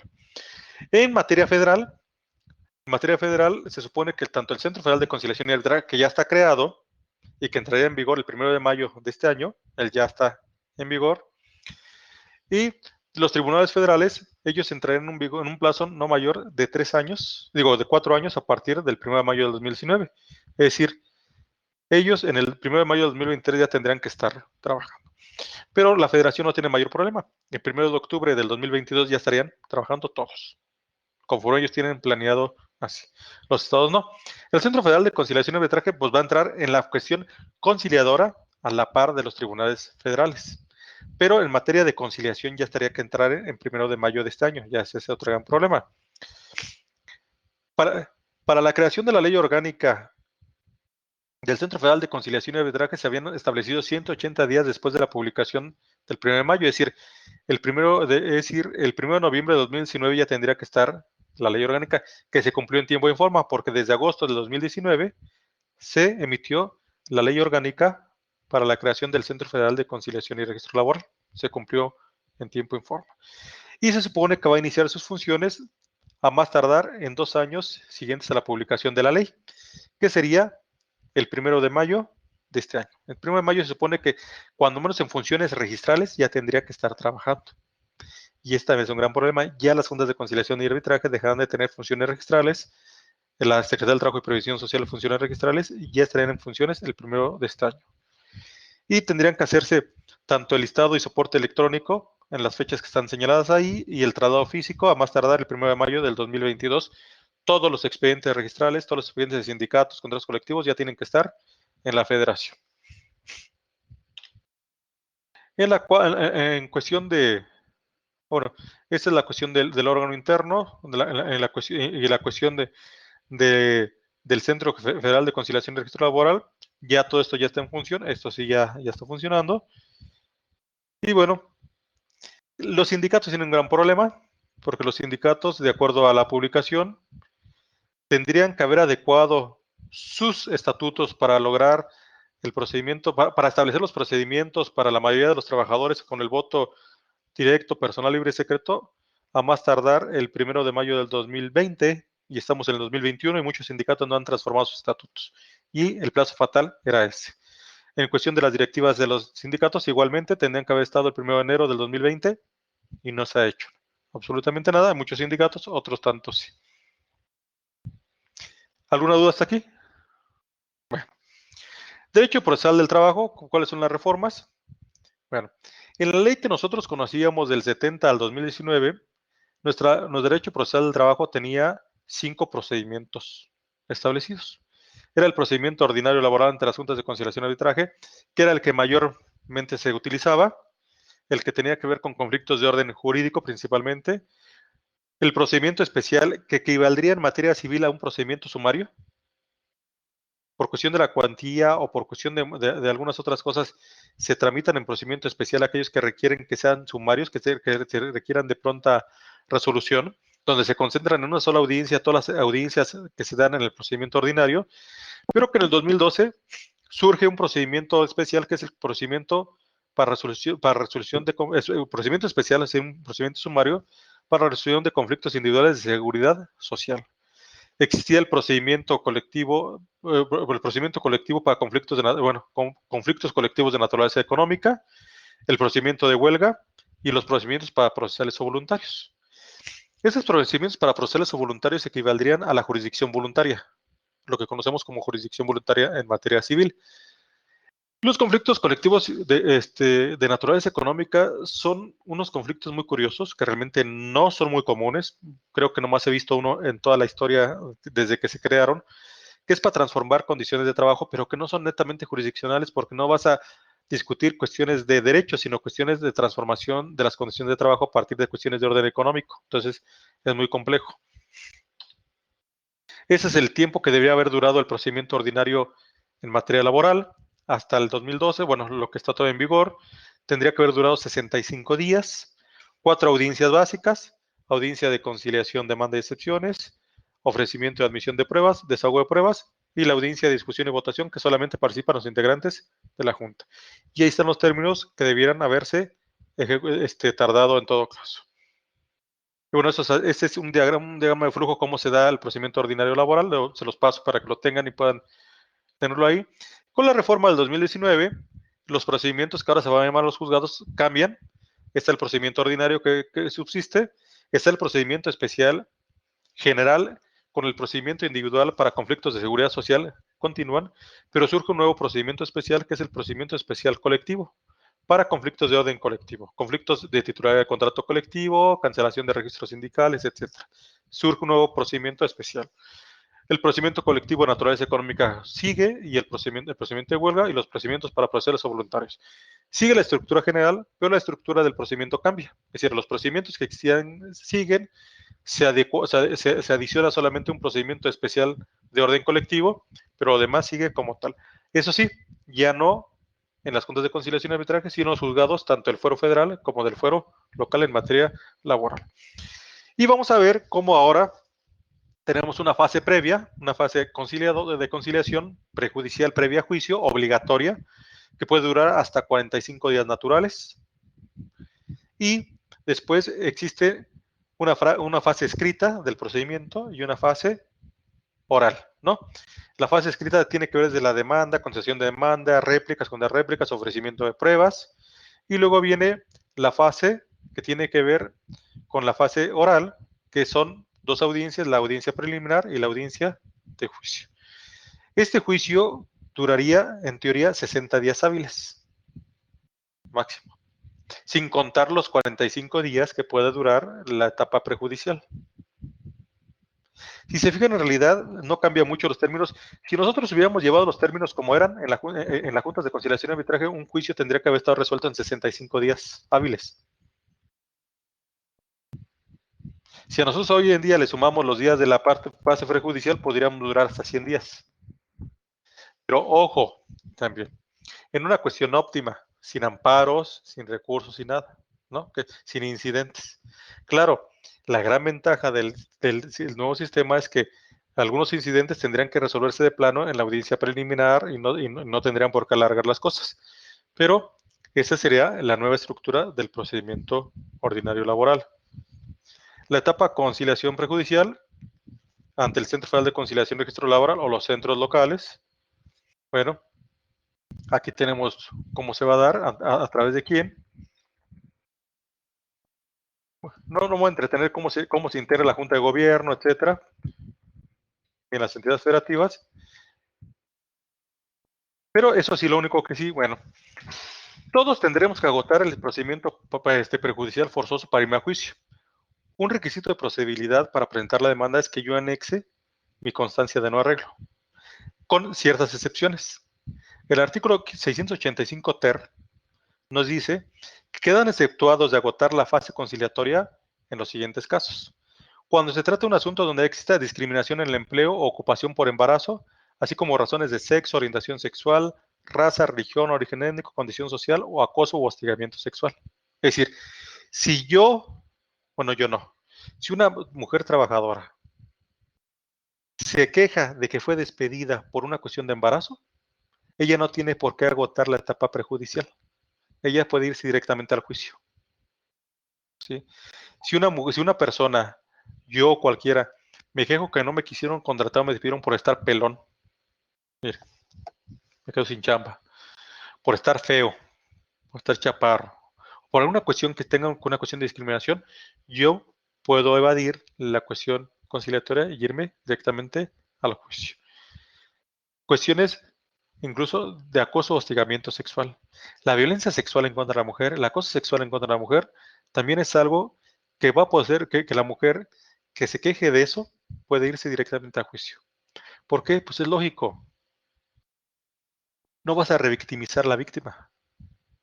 O sea, ¿a poco es negociable el hecho de que eras acosada o violentada? ¿Verdad que no? O sea, eso son cosas. ¿Qué puedes negociar que porque te dijeron que estabas feo? ¿O las cuestiones de embarazo son negociables? No. Por eso no se pueden agotar. La designación de muerte de designación de beneficios por muerte del trabajador en riesgo de trabajo. Tampoco. Eso no se negocia, son derechos irrenunciables. ¿No? Lo único que el juicio tendrá que hacer es designar quiénes son beneficiarios y quiénes no son beneficiarios. Eso no se va a negociar. Las prestaciones de seguridad social por riesgo de trabajo, maternidad, enfermedad, invalidez, vida, guarderías, prestaciones, es decir, todo lo que es seguridad social no está sujeta a la cuestión prejudicial. Pues imagínense, ni modo que con el seguro social vas a decir, oye, de la pensión, pues nomás dame pues el 30%. No, esos son derechos de seguridad social. Esos no son negociables bajo ninguna circunstancia. La tutela de derechos fundamentales y libertades públicas, ambos de carácter laboral, entendidos estos como las cuestiones de libertad de asociación, la libertad sindical, el reconocimiento efectivo de negociación colectiva, tampoco tienes por qué irte a agotar. Es decir, no puedes ir antes de una huelga a tratar de irte a la audiencia de conciliación. No, porque no son cuestiones que tengan que entrar a una negociación, que de por sí ya es una negociación previa. La trata laboral, el trabajo forzoso obligatorio, tampoco son cuestiones consideradas. El trabajo infantil tampoco es parte que va a entrar a la conciliación. Dice, para actualización de esas excepciones se debe acreditar la existencia de indicios, solamente indicios, que generen en el tribunal la razonable sospecha, apariencia o presunción de que están vulnerando algunos de esos derechos. Ni siquiera hay que demostrarlo, solamente algún indicio o de la narración de los hechos. Por ejemplo, en el caso de una mujer que diga, es que me corrieron porque estaba embarazada, pues, es un indicio, es suficiente, ¿no? Son ¿cómo se llaman? Ay, Son categorías sospechosas que de entrada te van a llevar a que tienes que ver juzgar con perspectiva de género, por lo tanto, no entra. Entonces, aquello que ustedes vean que tiene estos aspectos no van a entrar a la conciliación.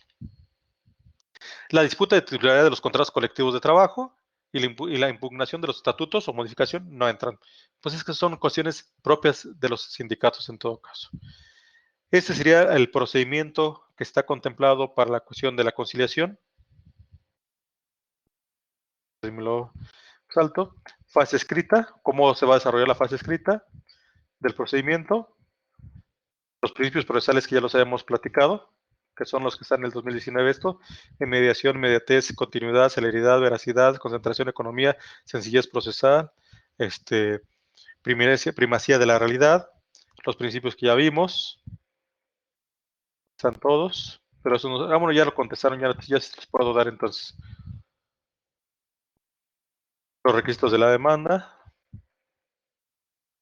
la fase preliminar, decíamos, es cómo se va a desarrollar la fase preliminar, se los voy a mandar para que lo tengan en el esquema, ¿no? Más bien todo el procedimiento ordinario, perdón, la fase prejudicial, la fase escrita, la fase oral, la audiencia preliminar, cómo se va a desarrollar esa audiencia preliminar, la audiencia de juicio, etcétera. ¿Cómo ven? ¿Alguna duda, comentario o sugerencia? No, Christopher. Yo tengo varias, profe. Échale, Ruth. La primera es, ¿nos va a compartir las diapositivas cuando termine el módulo? Sí, desde mañana mismo se las mando. Al fin que ahorita ya prácticamente ya se las puedo mandar, sí. Ok, y la segunda es, entonces, ya no serían laudos, serían sentencias porque son juzgados. Exactamente, tienes un 10, no te lo puedo poner, pero te lo pondría en este momento. Sí, lo que pasa es que en la teoría general del proceso supone que los únicos que pueden emitir sentencias son los que tienen funciones de orden jurisdiccional plenamente, los jueces. Los árbitros solamente emiten laudos, ¿no? Incluso si te vas a los medios alternos de solución de controversias y tú sometes tu conflicto a un árbitro que designen de común acuerdo las partes, pues esta persona, como no es un órgano jurisdiccional, solamente va a emitir un laudo y a partir de ese laudo yo me comprometo a acatarlo. Cuando nacen las juntas de conciliación y arbitraje, como eran juntas de conciliación y arbitraje, eran árbitros, era un órgano tripartita que iba a arbitrar o que iba a resolver los conflictos, que a la postre se les dieron todas las funciones de orden jurisdiccional como si fueran jueces, en realidad. Incluso la Corte en algún momento dijo, no son ni juzgados especiales, ni mucho menos, son los investidos con toda con plenitud de jurisdicción, al grado tal de que tienen la posibilidad de hacer valer sus propias resoluciones, tienen medios de apremio, medios por los cuales pueden hacer efectivas sus resoluciones. No obstante, por ello, pues es que tuvieron que llamarse laudos porque eran árbitros los que lo emitieron. Desaparecen las juntas y ahora son jueces, pues tendrán que ser sentencias. Pero era una cuestión netamente doctrinal, por eso se llamaban laudos, porque eran unos árbitros, ¿no? O sea, un árbitro no podía emitir sentencias. Por eso es que se les llamó laudos. Hoy en día, pues ya serán sentencias, aunque en realidad la Corte también dijo que los laudos eran sentencias. En su estructura material y jurídica, pues eran verdaderas sentencias, porque además tenían la estructura de sentencia y las juntas de conciliación y arbitraje podían ellos directamente hacer valer sus sentencias. Fíjense, hay otro órgano que puede llegar a emitir cuestiones de laudos o resoluciones, como es la Profeco, aunque nunca llegamos a esa parte, siempre nos quedamos en la parte conciliatoria. Pero la Profeco, a diferencia de la Junta de Conciliación y Arbitraje, no tiene un poder vinculante, no puede hacer valer por sí mismo sus resoluciones, sino que adquieren un carácter ejecutivo. Y entonces tendrías que irte a través de un juicio ejecutivo civil para hacer cumplir lo que vengan los laudos de la Profeco. Por eso uno dice, no, pues que me voy a meter a la Profeco, mejor me voy directamente al juicio civil por el cumplimiento de lo que estoy reclamando, porque pues no tendría caso. Sí, las juntas de conciliación en un principio en los 30 tenían ese gran problema, pero se les dotó de plenas atribuciones para que pudieran hacer valer sus propias resoluciones. Una parte de ejecución donde ellos podían ir, embargar, rematar, tenían medios de apremio, medidas, etcétera. Entonces, realmente son órganos jurisdiccionales, pero desde la teoría procesal, la teoría de división de poderes, pues no podían emitir sentencias. ¿Alguna otra pregunta? Sí, profe. Otra sería, por ejemplo, en cuanto a la oficialía de las partes de los tribunales laborales, ¿serían incluidos ahí mismo en el tribunal o...? ¿Cómo lo manejarían? Sí, bueno, es que eso ya tendría que ser de cómo se organizan orgánicamente los poderes judiciales de los estados y la federación, pero va a ser lo mismo. Vas a llegar a la oficialía común de todos los juzgados y al ver la materia lo tendrá que turnar al juez que por turno le corresponde conocer en materia laboral. ¿Sí? Es decir, pues si la buena en materia laboral, le toca a los laborales, ahora hay que ver a quién le toca por turno conocer, ¿no?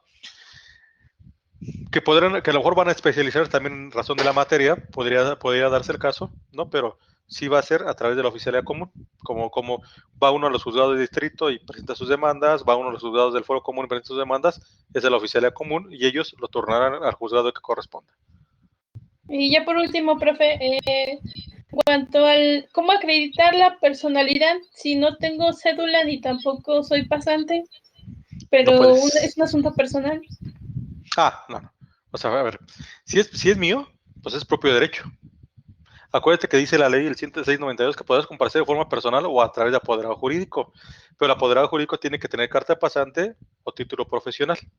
Una cosa importante que no me acuerdo en qué exactamente qué artículo está, eso sí, a diferencia de la ley actual con la nueva, dice que si en la audiencia se demuestra la falta de pericia y capacidad del abogado, sí podrá decir el juez, patitas para la calle y nómbrenle otro, ¿no? Para efecto de garantizar una defensa efectiva. Porque hoy en día esos coyotes que decía José Luis, que ni sabían la O por lo redondo y ahí estaban haciendo, y que luego en las juntas de conciliación dictaban a lo tarugo, etcétera, porque se valían de la suplencia de la queja, no, ya no se va a poder dar eso. Pero, por ejemplo, si tú eres trabajadora y quieres ventilar un conflicto en la junta de conciliación, bueno, en los juzgados, por propio derecho lo vas a hacer, no tienes que tener cédula profesional. También habría que entender algo. Una cosa es el apoderado jurídico que te representa en juicio y otra cosa es el representante legal, por ejemplo, de las personas morales. Las personas morales, el administrador único o el consejo de administración, etcétera, con poder, no requieren ser abogados, pues ellos son en sí los que representan a la empresa. Pero la persona que los patrocine como abogados sí tendrán que tener cédula profesional. Porque eso también ha habido algún gran problema porque llegan y dicen, vengo en cuanto a apoderado jurídico, soy el contador fulano, punto. Sí, y su cédula, no, yo soy el administrador único de la persona moral. Pues yo no tengo por qué tener cédula profesional. Yo soy la persona, yo es como si yo fuera la persona moral, en todo caso. ¿Sí me explico? Sí. Pero ahí está en el capítulo respectivo, está te vas a acreditar. La gran ventaja es que sigue siendo muy sencillo acreditarse en materia laboral. Basta una carta poder simple, firmada por 2 testigos sin necesidad de ser ratificada. Con una carta poder simple puedes hacerlo. Y entonces, por ejemplo, si compareces en cuanto a persona moral, puedes llevar una copia certificada del acta constitutiva donde se desprendan las facultades del representante legal para otorgar poderes y que él te dé una carta poder simple. Y eso lo puedes presentar. No hay necesidad de poder notarial. Ojo ahí. En materia laboral, si tú vas a representar a una persona moral, no necesariamente tienes que llevar un poder notarial. Nada más bastaría con una carta poder simple, pero que acredites las facultades que tenía quien te otorgó el poder. Entonces tendrías que exhibir el acta constitutiva o el instrumento notarial donde se desprenda que tiene facultades. Y puedes llevarla en copia certificada, exhibirla y solicitar su devolución, y con la carta poder simple puedes hacerlo. Yo, por ejemplo, a mis clientes, que son, por ejemplo, empresas, nunca los hago gastar en poderes, salvo cuando son empresas que ya les llevo de forma sistemática asuntos, les dan un poder notarial para que no estarte haciendo, que me estés dando cartas poder. Pero si es primero el cliente, que es un único asunto que le voy a llevar, ¿para qué te gastas 1,000 pesos en un poder? Mejor te los cobro yo. Y me salen 3 pesos en la papelería la carta poder simple, ¿no? O sea, no, incluso, interesante, puedes hacerlo por comparecencia. Sí, yo puedo decirle, por ejemplo, Christopher, tú eres mi abogado, vente. Él ya tiene cédula profesional, puedo llegar a la Junta de Conciliación, yo soy por propio derecho del trabajador o la persona moral o el demandado persona física, decir que en este acto otorgo poder amplio cumplido y bastante a Christopher, quien se encuentra presente con cédula profesional, etcétera, y esa simple manifestación por comparecencia es suficiente para otorgar el mandato. Digo, fíjense, porque luego llegan a veces los actuarios a demandar, a embargar, y quieren participar del abogado. No, usted no puede. ¿Por qué no? Porque solamente puede hacerlo el demandado. Pues el demandado puede decir, en este acto otorgo poder conforme al 692 de la ley del trabajo para que me represente. Punto. Y puede hacerlo, ¿eh? O sea, por simple comparecencia pueden hacer las cosas en materia laboral. Ahí sí, o sea, acreditarse en materia laboral es sencillo. O sea, realmente es muy fácil. No hay mayores requisitos.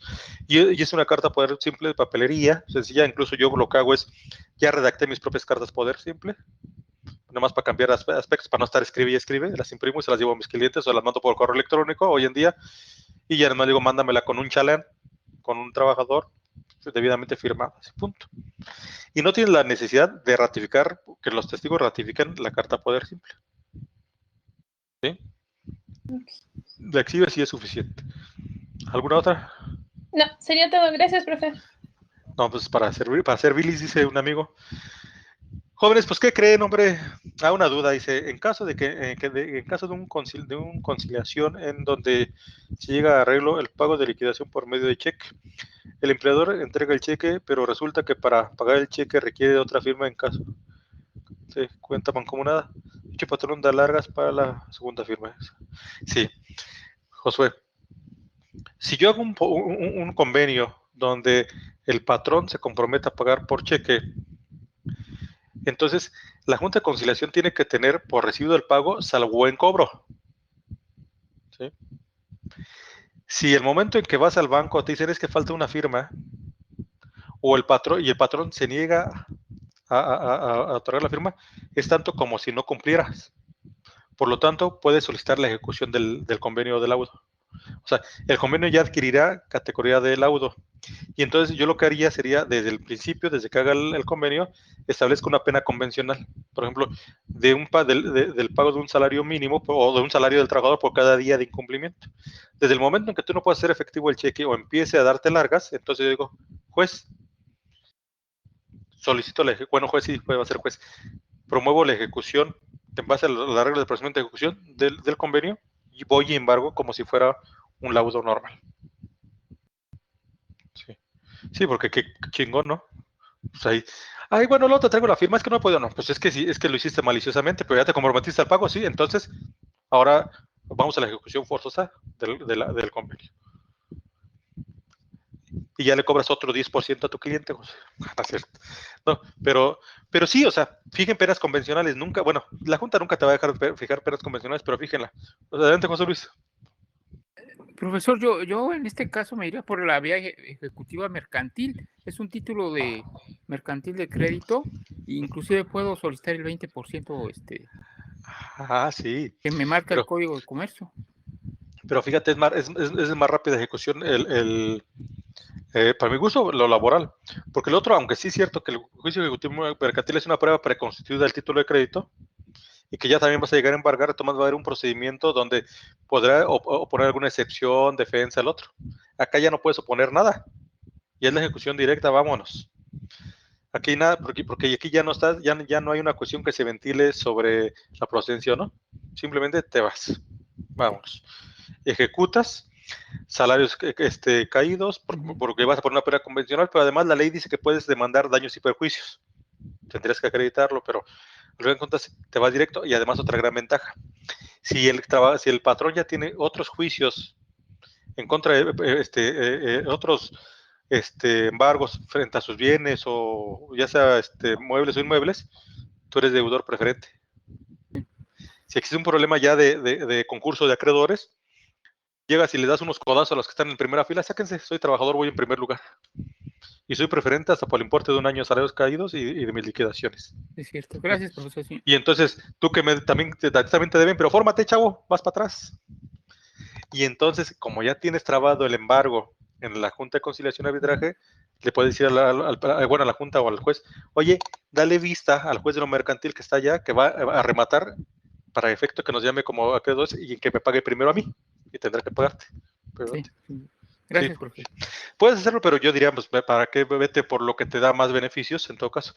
Es que sí, aparentemente puede ser que pienses que un ejecutivo mercantil porque tiene pareja de ejecución, ¿no? Pero pues acá también ya la ejecución la tienes plena, porque ya es una sentencia, ya es una cosa juzgada al momento en que se sanciona el laudo como cosa juzgada, que es otra cosa. Los centros de conciliación y arbitraje Fíjense, los centros de conciliación y registro laboral, o los centros locales de conciliación, los convenios que ellos sancionen, fíjense, se van a poder elevar a categoría de ejecutoriado, de sentencia ejecutoriada, aunque no son órganos jurisdiccionales. Y con ese convenio vas a poder ir a un juzgado a solicitar la ejecución directa, ya no vas a ir a llevar un juicio, a solicitar la ejecución directa, a que esté despacho de ejecución. Y eso es bueno. ¿Alguna otra? Jóvenes, pues, ¿qué creen?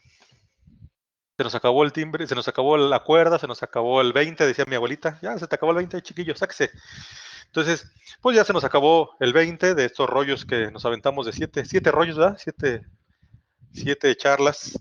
Que ojalá que no sea la última. Así como los invité en días pasados a las conferencias, los invité al Congreso Internacional, me voy a tomar la libertad, si ustedes lo permiten, de conservar los correos y estarles mandando información incluso va a haber un diplomado que inicia el 15 de mayo, que va a dar la Universidad Autónoma de Nuevo León, va a costar 3,500 pesos de que saque tal fecha y luego va a ser de 4,500 pesos, pero me decía la universidad, me mandó un mensaje que si se juntan grupos de 5 más, que se inscriban entre, creo que el 19 si el 12 y el 23 de abril, les va a costar solamente 2,500 pesos. En el caso que decidan 5 más. Por ahí les voy a mandar la publicidad. Quien se interese, pues eso ya es cada quien. Pero pues son charlas interesantes para poder aprender un poquito más de la materia laboral, ahora que está en esta transformación, en este cambio, ¿no? Entonces, les voy a estar mandando información permanentemente para todo esto. Incluso, ahora que ya modifiquen el outsourcing, vamos a ver lo del outsourcing. Y por ahí les voy a estar invitando a charlas, ¿no? Ya sea por la Universidad Michoacana, ya sea por la UNADEM. Empezó algo muy interesante la maestra Laura Concepción. Por ahí les mandé que va a ser los jueves de cultura jurídica. Iba a mandar, yo voy a tratar de contribuir con ella en hacer pequeñas capsulitas de qué es la relación laboral, qué es la conciliación y cosas de tipo, y también los vamos a estar mandando. Y a lo mejor le voy a proponer que de las conferencias que dé lo podamos grabar y se los mande, por ejemplo, los jueves de cultura jurídica para que puedan ustedes tener esas charlas que a veces, entre tantas cosas que hacemos, pues no podemos estar en todas las charlas, pero pues si se graban y pueden llegarnos al domicilio electrónico, pues mejor. Entonces, todo eso vamos a tratar de hacer. Y ya, por último, pues lo único que me queda es agradecerles la atención, el favor de su atención estos días, estas 7 sesiones. Para mí es muy interesante platicar con gente tan inteligente como ustedes, gente que está preparándose, gente que busca cada día ser mejores, porque lo que les decía siempre, no es lo mismo darles clase a un chavo de 23 años que a gente ya madura como ustedes. Ya ustedes ya traen otra idea de las cosas, otras expectativas de vida, y para mí es muy a gusto platicar entre iguales, porque pues somos gentes de la misma edad. Bueno, yo soy más viejito, pues, pero casi de la misma edad, y que nos permite intercambiar comentarios o vivencias en todo caso. Por mi parte, pues me despido. Seguimos en contacto todavía por la plataforma los días que nos quedan por trabajar, y en realidad me dio mucho gusto conocerlos, conocer a Edith, conocer a Christopher, conocer a Nayeli, a José Luis, que siempre está bien presente ahí, conocer a Anselmo, a Guadalupe Blanco, a Irma Ayala, a Josué, a Laura, a Lorena Rubí, a Mariana Valdovinos, a Nayeli Jovita, a Norma, a Ricardo Alberto, a Ricardo Santiago, otro Ricardo Santiago, está 2 veces, a Rosa Guadalupe, otras 2 veces, a Rosalía, a Rosalinda, y a todos ustedes, pues muchas gracias y un gusto haberlos conocido, ¿no? Entonces, vamos a descansar porque el cuerpo lo exige, ¿no? Cuídense, y ahí tienen mi correo también electrónico, cualquier cosa que también requieran, porque vienen otras cuestiones de derecho laboral. Es posible que nos volvamos a encontrar en el módulo 16, que es práctica forense laboral, es posible, ¿no? Porque luego a veces me vuelven a tocar, no siempre, pero si no es así y tienen alguna duda, llámenme y ahí les mandamos bibliografía, platicamos y hacemos muchas cosas, ¿vale? Entonces, hasta la próxima, muchas gracias. Bueno, no próxima, bueno, sí, próxima, pero ya en otro ambiente, ya no como profe.